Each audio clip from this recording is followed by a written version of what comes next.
Hello, folks. We are just joining with Kia in just a moment. Hey, Penrose Library. Let me wave back to you. Thanks for joining us. Kia should be on in a moment. I was thinking of starting this with music at some point, so this is a good reminder.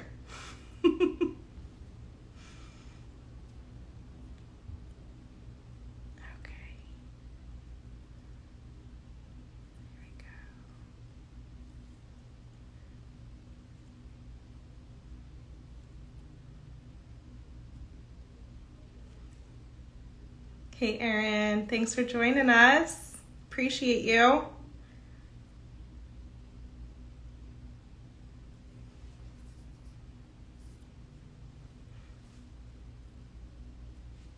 Hey, Dane does dinner. Let me just message them.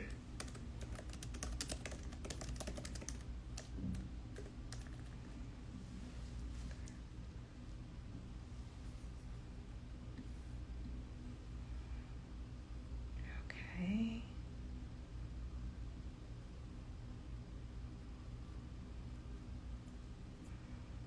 Here we go.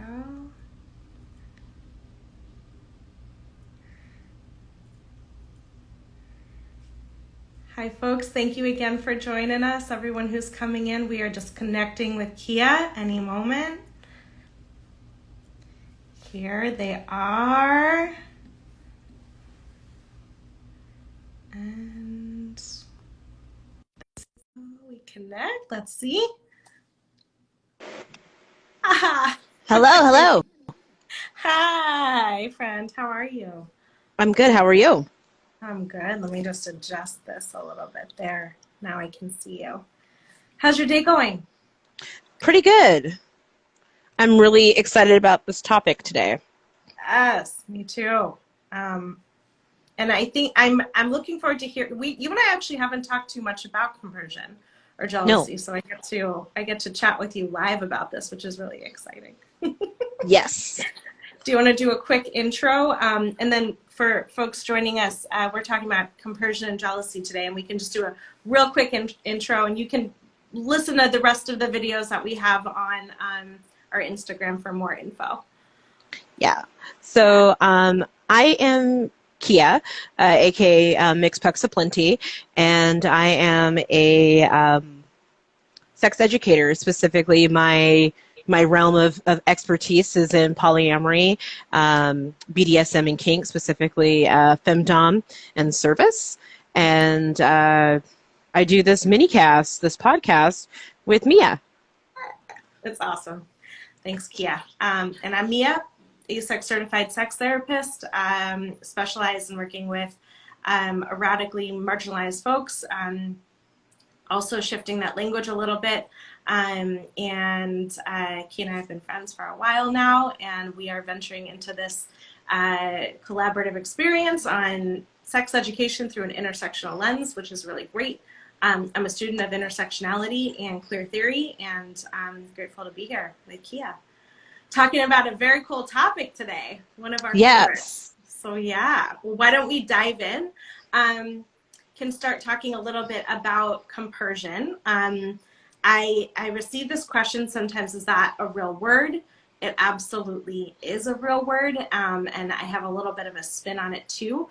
But it's basically the experience of joy or pleasure that one person feels in response to their partner experiencing pleasure and joy from a different romantic, intimate relationship.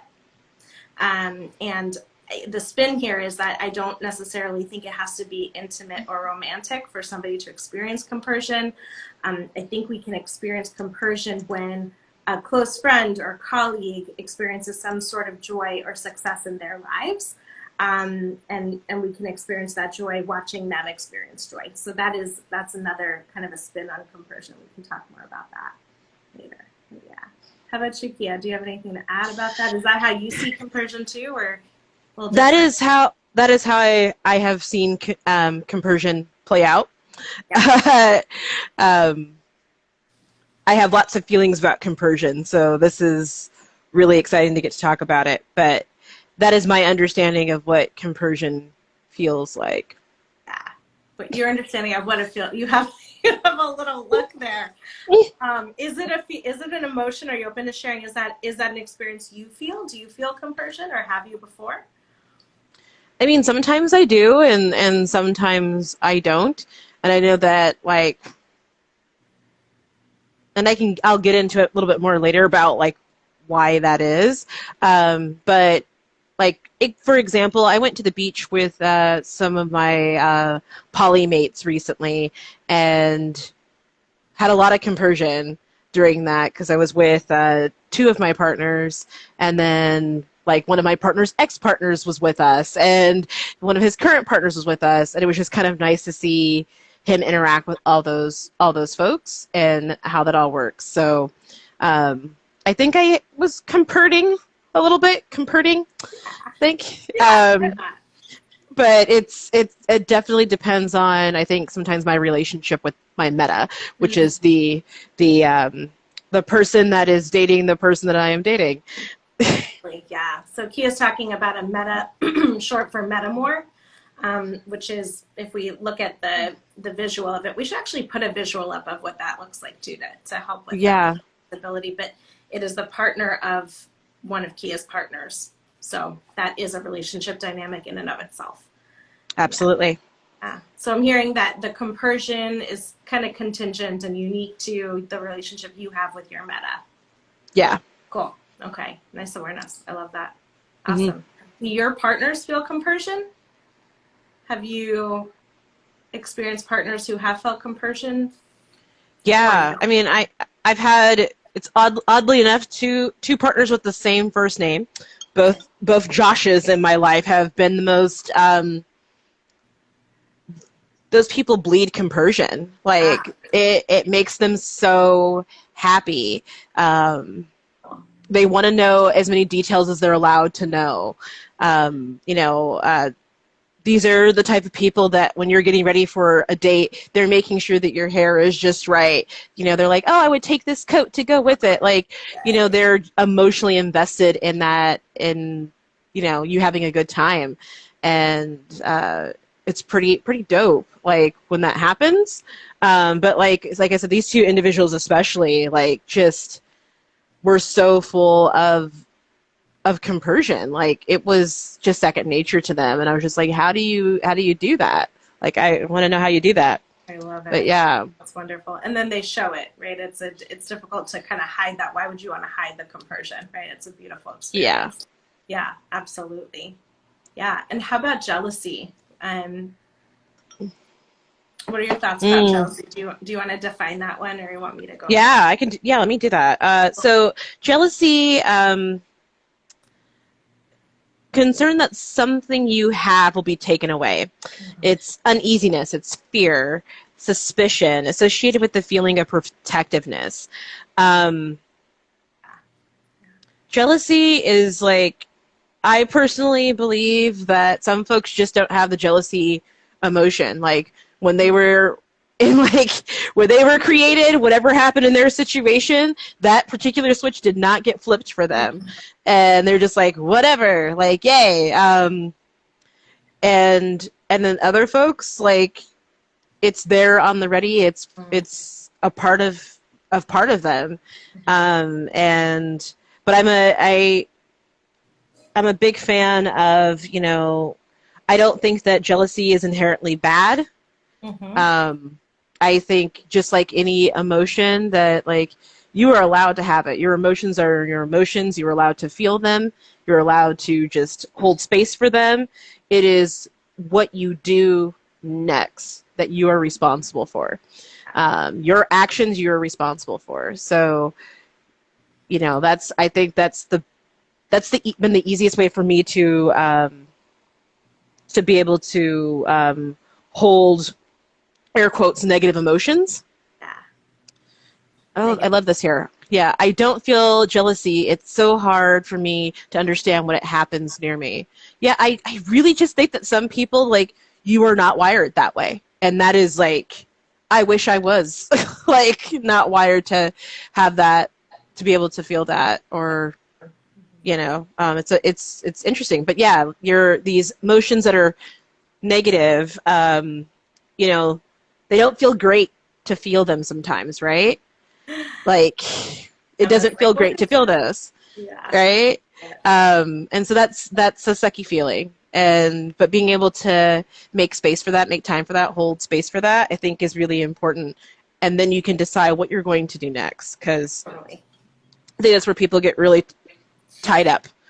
Totally. Yeah. I'm with you on that. I just want to, like, what I've heard is, and I share this in the work I do with clients too, is that there aren't bad emotions. Emotions are their energy in motion. We move through them. They don't want to hang out with us, right? They want to be expressed and experienced. And just like you said, Kia, it's what we do with them that matters. It's how we show up in the world. It's the behaviors and the actions that align with our values. So totally. When I teach this piece, I often offer the example of jealousy as a bundle of nerves, and that it's not just one emotion, but it's typically tied to thoughts, belief systems, worldviews, and we get to, in our work together, really unpack and parse out what goes where, really, and it's just like a bundle of nerves. Because it can mean so much, and it can honestly give you a plethora of information about what else is going on, either in that relationship dynamic, what you're wanting from your meta that maybe you're not getting, what you're wanting from one relationship dynamic that you're not getting, and it's just gold. I love working with jealousy. It's honestly one of my absolute favorite areas to work on in relational work. It's like is so much fun because there's so much information there. Yeah. So, yeah. So it's not a bad emotion, right? Like, It's no not. emotion is bad. It's what we do with it, how we handle it. And it's quite an interesting one. Yeah. Absolutely. And I appreciate, because it's actually is going to segue into what we're going to be talking about next, and that is envy, right? And I appreciate you saying that, like, envy, I can recognize I would like that, but it's not taken away from me or owned by someone else. And I think that jealousy and envy get conflated a lot, or people just decide that they have the same definitions, and they do not. They are two different things. Right. We do conflate them. Here we've got, you just read their piece out loud, that something's going to be taken. Yeah. We can look at what somebody else has and say, oh, that's something I want that I don't have. And that also offers information. That's not jealousy. That's envy. There's that thing. Yeah, so Erin from Paranor's Library is asking about the difference. Envy is there's something somebody else has that we want. That looks really good. Like, maybe it's confidence, for example, right? Like, somebody else has that confidence and that looks really good. That's that envy. I want that thing that I don't have. I definitely have confidence. I don't need more confidence at all. Kia's like, yeah, you definitely don't. Yep, you got that. You don't need that. And the jealousy is like it's that different piece there. It's there's something that's going to be taken from me. There's this thing that I have that I am worried, or I have fear that somebody will take from me. So sometimes we expand on that, looking at, do you come from a place of abundance versus scarcity, right? And then we get into intersectional framework, and then identity pieces, and then trauma. And again, not saying that every person who either has trauma feels jealousy or envy, and every person who doesn't. So I'm not paralleling the two, but that tends to be the difference. Yeah, it's a good way to kind of dig. Oh, I know who that person is. Yay. Okay, cool. It's I know that a lot of my jealousy, envy things do come from a place of trauma. And comes from a place of one of my illnesses, right? Fear of abandonment plays really nicely into envy and jealousy, and possessiveness and all of that. So it's not a fun time if you're not able to stop and sit and be with your emotions. That's why mindfulness is so important. And so it's the mindfulness, it's awareness of this is how I respond when I'm feeling this certain way. And that takes a lot of intentionality and work, right? It's like a lot of self-work. And then to be able to draw that parallel between I have this illness and experience of trauma. And so I have these typical reactions. What do I need to do to regulate for myself? And how do I ask my partner to co-regulate with me? Because sometimes maybe I don't have that capacity in the moment to regulate. So I can lean into my partners to then show up for me in a particular way. Absolutely. And I think that's a very interesting thing when jealousy or envy does pop up and you decide that you do want to talk to your partner about it. I think it's really important to ask your partner if they're willing to help you through this. Mm-hmm. And also be like, understand they may say no, that they may not want to do that emotional labor with you. Mm-hmm. And that's a boundary for them. But I have found that when I am in that space, it is best for me to sit with my emotion, think about it for a little bit, and then think about what might help, and then reach out to the partner in question and ask if this is something that they're able to help me out with. And most of the time, my partners are like, yeah, let's do this. See, abandonment trauma leading to jealousy and scarcity mindset triggers. Yep. Yep, absolutely. So that's that piece of it being the bundle of nerves, right? And then it invites that awareness of if we're operating from a scarcity mindset, yeah, it's probably due to a lot of the shitty systems of oppression, right, that we live in, and also normalizing that experience for people. And then Absolutely. if they, what does that scarcity mindset look like? How do we navigate it, normalizing those experiences? And then what does abundance look like? The reframe of like, where in your life do you have abundance? What does that look like to share that with your partners and bringing awareness to that? Yeah, absolutely. It's that bundle of nerves. Yeah, it is. It really is. This feels really good because it feels like people who are listening and chiming in are like following our track. They are following like where we were heading. So oddly enough here it says it keeps the OPP from becoming a thing, which I see a lot in newer to non-monogamy folks. And actually our next like segue topic is OPP, which is one penis policy, not to be confused with other people's property, which was a song by Naughty by Nature. And if you after you're done listening to us, you can listen to that song and enjoy that. Oh, that's great. Yeah, thank you for segueing us into the one penis policy. I think that's awesome. That is one of those things that Kia and I have talked about before. Do you want to go for it, Kia? Absolutely. Yeah. One penis policy. It is basically, the definition is in the name, which is pretty dope, right? Like it makes it easier, but it's typically this is something that we see a cishet presenting couple, and the male half typically will be like, I'm cool with you dinking around with lady folks, and that works for me. So in our poly situation, we are only looking for more women. We're not looking for any more men. And the issue with that is that it oversimplifies gender pretty quickly, right? Like it just oversimplifies it, and it's also it's trans exclusionary, which really sucks, too, right? Absolutely. Because I didn't mean to interrupt you.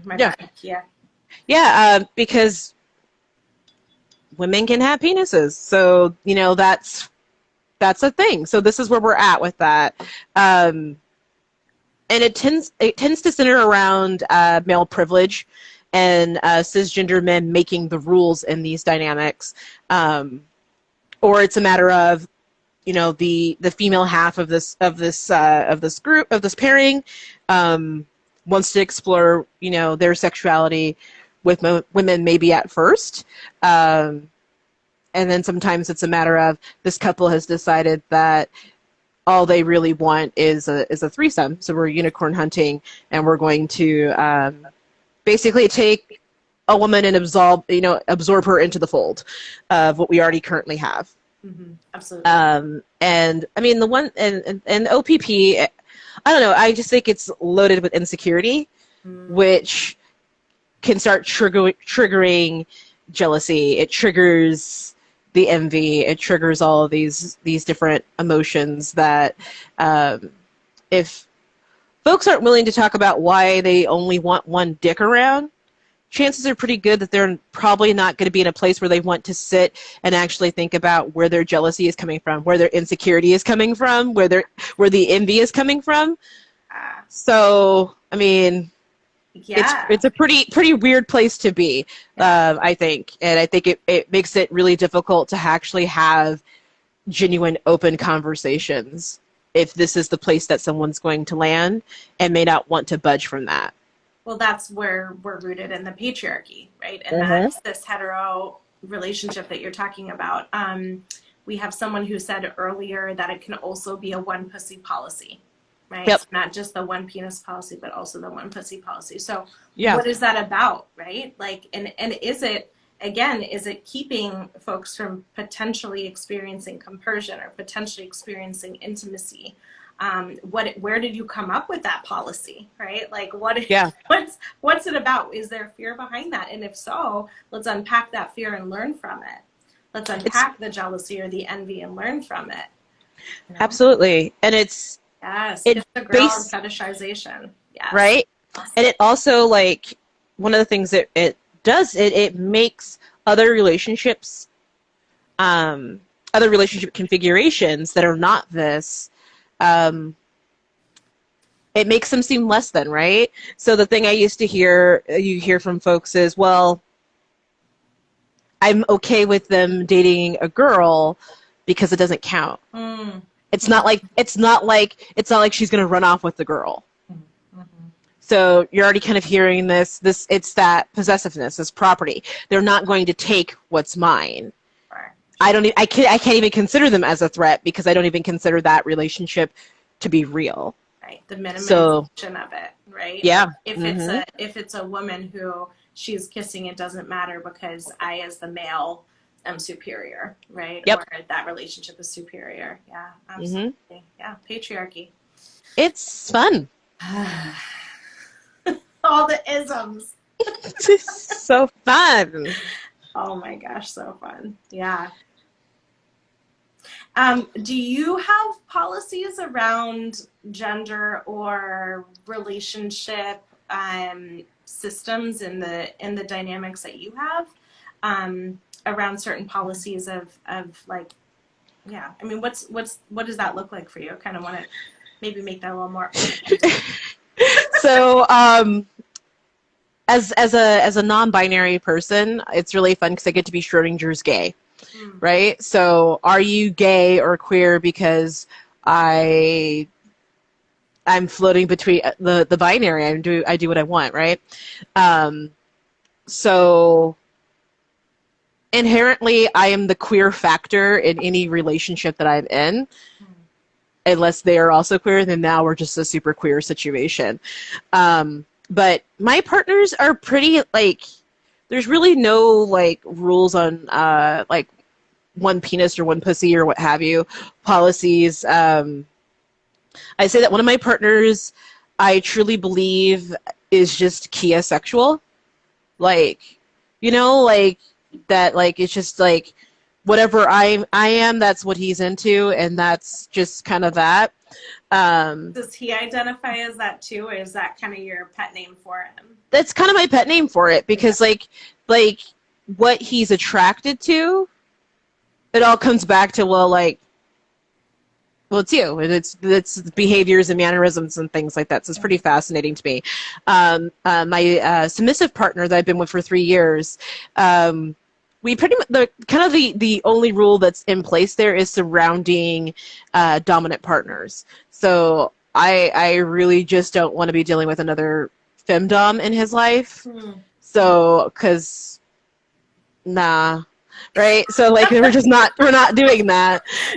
So I'm like, I don't care who he decides he wants to sleep with or any other type of DS dynamic that he wants to get into. But I'm the key holder. I literally hold the key to his chastity situation. So we did have a situation where he got into a DS dynamic with a submissive woman, and he was locked down. And so he's just like, I don't know how to have this conversation with you, that I need to maybe have a secondary key for this and how that would look like. And it was really weird. I met with her and I'm like, am I feeling envious? Am I jealous? I'm not sure what's going on. And so I just sat down, and talked it out with her. And I remember one of the first things I said was, do you like Easter? And she goes, I've never thought about that. I'm like, well, you don't need to think about it. I'm like, we spend Easter together every year. That's that. Like, that was literally like the first thing I said to this gal. I think I scared the shit out of her. But like, I was also really respectful of their space, because I knew that if I was in the room, if we were at a party and they were together at the party, he was going to default to whatever I did, what I wanted, and he wouldn't be able to show up for her in that relationship. So I avoided events and parties that they were at so that he could be the dominant that he wanted to be with this person. So we learned very quickly that like another dominant in the soup wouldn't be a good idea. But I'm open to whatever he wants to do. It's just, that's kind of not in that dynamic. With him as a dominant, but not with another dominant in there. Yeah. What about so Easter? But isn't Easter Kink Fest time? Yep. Yeah. So that's our anniversary. Yeah. So yeah, it's our anniversary is that. So that's when we celebrate. So I just said, if you want to come down to Kink Fest with us, that's on you. I'm like, but he's in service to me. Sure. And that's, and that's a boundary. And he was like, that's something that I had tried to communicate to her. And I appreciate you communicating that as well. I'm like, well, that's what we're doing here. But like, I really had to sit with, like, am I jealous about this relationship? Am I envious about this relationship? Because he had been in some other relationships before, but this one was a little bit more serious. And it turns out, like, I wasn't jealous or anything like that. I just wanted to make sure that my boundaries were respected for this relationship. Absolutely. And sounds like you were clear about that. Yeah, we still have negotiation to do at some point soon. Wanted to, like, touch base on that compersion piece again, and jealousy, is neither one is like good or bad. Compersion is not the goal of a relationship. It's not something that every relationship has to like achieve or attempt to be, and it's okay if you don't feel it, right? Same thing with jealousy. It's not something that needs to be shied away or ignored, or it's not bad. These are experiences and emotions that really are they're neither good or bad. They just are. And they're not necessarily, as you said, Kia, like you said, some people are just born with the like compersion, and some people are born without jealousy, which is still cool. And some people also, it depends on the relationship. Yeah. So I just want to say, sometimes it's natural, sometimes it's learned. There's no one way for any of it. Absolutely. And I think that there's a lot of gatekeeping that happens in the poly community surrounding compersion, that like somehow if you reach compersion level, 1,000, you go Super Saiyan and your hair turns super white blonde and you're like shooting Dragon Balls now and you're just like taking it all over. And like that's just not how it works. I have definitely been in relationships where like I had all the compersion in the world in the beginning, and then after a while I'm like, oh, meh. Like, like it was like new relationship energy. Totally. But for me, like on the outs, I'm like, this is really cute. I love it. This is great. And then after a while, I'm like, this is gross. Stop kissing on each other. Like, I'm just going to go. I'm going to leave. Yeah, that sounds like NRE for sure. Right. And that was kind of my feeling, my personal feelings sometimes with compersion. But like, one of my metas, I think that she is like a really amazing, badass person.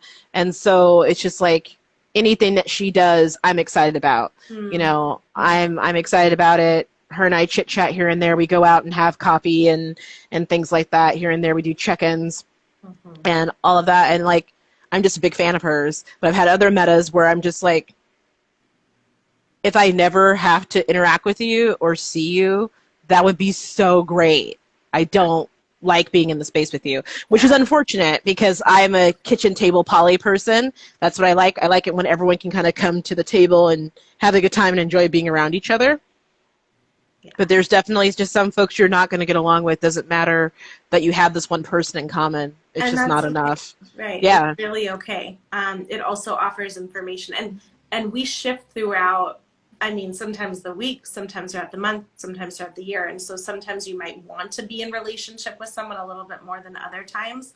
I think a key there is just awareness of the self. Like we talked a little bit about mindfulness and that awareness of, hey, what's going on with me can be really helpful. Yeah. Compersion and jealousy. Yeah. Absolutely. Yeah. Any other thoughts?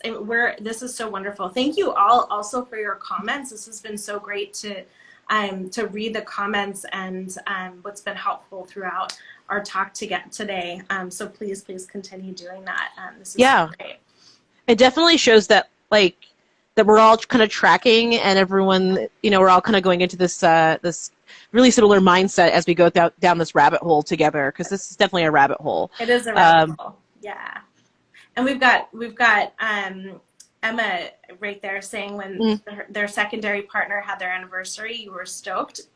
Totally. That's that compersion. I feel it all the time for people who are my colleagues when they have this like awesome opportunity or whatnot. I feel just like total joy that we're all like doing this together. And I that's also an awareness of like this piece of that there's abundance, right? Is like, it's one of the reasons I keep telling people, like, if you're interested in being a sex educator, let's go for it. If you're interested in being a sex therapist, let's go for it. I will help you with that because there's just, there is abundance here. Yeah, and I truly believe it. I love the feeling of joy that I experience when other people feel are like doing well, and I just, it feels real good. So it is this, I get something from it too, right? This feeling absolutely. of pleasure. Yeah, I think sure. I definitely feel compersion a lot more for like my friends. And like one of the examples I'll use is like right after my husband left me, all these people in our friend circle started getting engaged. And I'm like, I'm watching my marriage fall apart. And and I was so happy for everyone. Yeah. Even though my marriage was not in a great place, I was still so stoked and so happy and just so there for it. And it fed me. And it felt so good to be able to be like, there's enough love for everyone. And just because I am in a bad place doesn't mean that I can't get fed from watching other people have these beautiful milestones in their lives. 100%, yeah, 100%. Yeah. It's beautiful that you got that. We just had someone share about white supremacy teaching us about like its possessiveness and being threatened by others. Absolutely. And so the work is, how do you not, right? You doing the work around so that it isn't this colonization of ideas. It isn't this is mine. This isn't it. It's the complete opposite of that possessiveness. Is really the anti-racism work that many of us are doing. So thank you so much for bringing that up. That was a really big one. I'm really glad you brought that piece up, Emma. It's really important. Yeah, thanks for sharing that. One of the things, like, I discovered that, like, it's not really jealousy for me. It is fear of missing out. Yeah. I get FOMO so bad. And if you're not familiar with this phrasing of FOMO, it is social anxiety stemmed from the belief that others might be having fun while the person experiencing the anxiety is not present. And yeah, that's my biggest thing, is like, oh man, y'all going to the movies? What movie are you gonna go see? Oh man, I want to see that movie too. God damn it. Like that's and it's the anxiety of that like some funny joke is going to happen and I'm going to miss it. that kind of thing. Like, they're going to have their own, like, inside jokes, and I'm not going to understand what the inside jokes are. Because I hate being on the outside and not knowing what the joke is, right? So it's a lot of my stuff stems from FOMO and this anxiety of just not being in the know and not being able to experience the fun of what's going on. And, like, it's really interesting. I got called out on it, few years ago. My husband had a play partner that I was experiencing like really just icky feelings and just couldn't really figure it out. And I realized it was just fear of missing out. And so I was just like, hey, weird question. Do you think it'd be possible if we all did a scene together and we co-topped this person? And he's like, let me ask them and see what they think. And they're like, absolutely. And so we did this scene. And I felt better. And every time after that, whenever I saw them together, I didn't have fear of missing out or anything like that. I'm like, they're a cool person, whatever. But, like, I was also open to hearing, no, you cannot. I do not want to play with you. But you were strategizing, right? Yeah. You're like, I'm having this experience. I'm recognizing that it's potentially FOMO. What do I do to be part of? And how do we create this? And so that's agency, right? And with the awareness that when people tell us no to, if we're trying to invite or create a scene and they say no, that's a gift because they're showing us, hey, I'm giving you this gift of my boundary. And then you don't ask why after the no happens, you accept that no and you move on. Absolutely. Which again is another topic. So yeah. We're probably going to wrap up. Kia, is there anything else you'd like to share or offer in our time together that you may have overlooked? No, I think that this is a really good topic because this stuff applies even if you're not in a non-monogamous relationship. I think a lot of the relationship concepts and ideas that have come out of polyamory, there are a lot of things that are very applicable to monogamous relationships. And I think that a lot of monogamous relationships could benefit greatly from looking at other relationship models and figuring out what language works for you and what these things could do to kind of help your relationship. Because I feel like poly people, we don't have as much sex as you think we're having. We're talking about it like a lot. And I think that poly people talk a lot about the state of their relationship. I call it the state of the union. Yep. The state of the union happens a lot. Yeah. And I feel like that's something that doesn't really happen a lot in monogamous relationships. People just kind of go until they hit these different milestones, relationship escalator kind of stuff, right? Yeah. So I think it's definitely worth taking a look at. With the State of the Union, I'm languaging it differently because of our current political climate, and I'm encouraging awareness of or the use of a relationship meeting once a week, 30 minutes. You do some gratitudes. You talk about an unfortunate event. How's your love tank doing? Is there any way that I can show up for you this week that might be helpful or useful?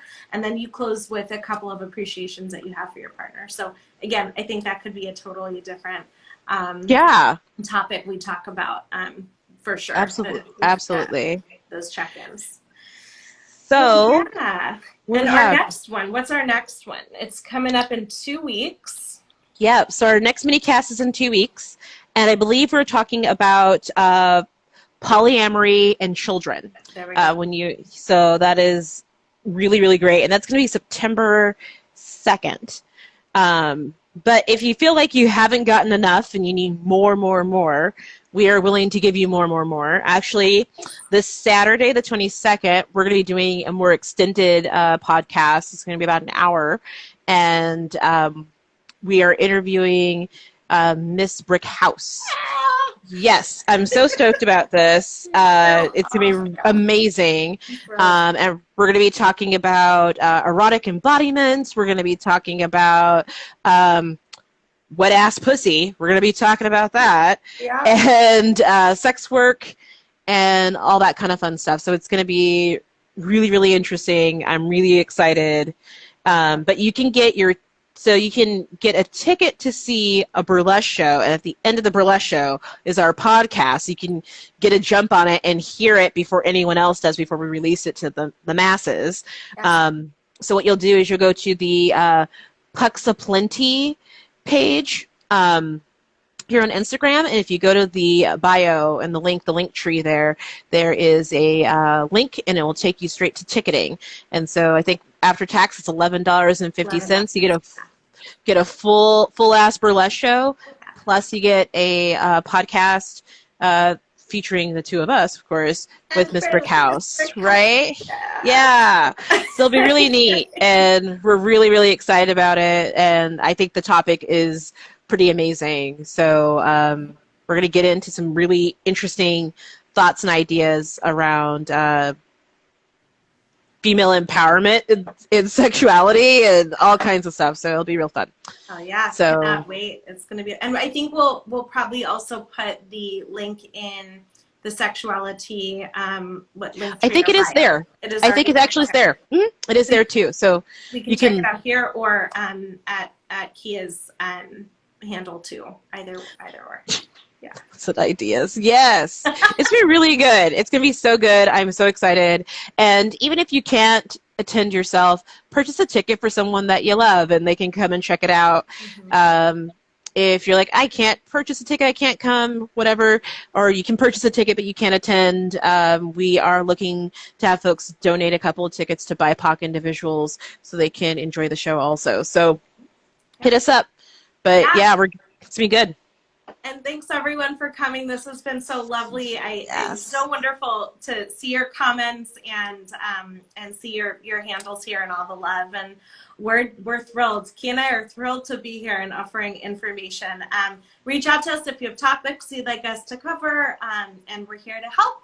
And yeah, we're just here to be. We're here, happy here, and here to help. Absolutely. All right, we will see you guys on Saturday. So get those tickets, show up. It's going to be a lot of fun. All right. Bye, everybody. Bye.